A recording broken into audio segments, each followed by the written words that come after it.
ความลับความสำเร็จที่บ่มีไผเคยบอกเจ้าจากหนังสือฝรั่ง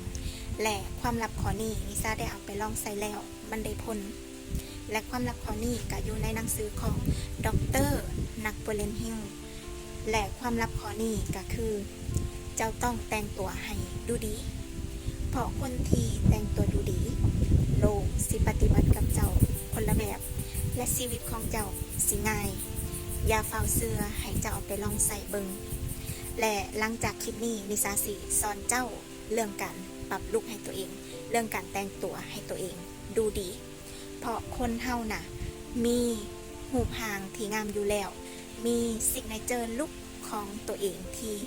ดูดีอยู่แล้วแต่ถ้าเจ้ายังคิดว่าตัวเองหูพางบ่ดีเป็นเพราะว่าเจ้าบ่ฮู้เทคนิคการแต่งตัวให้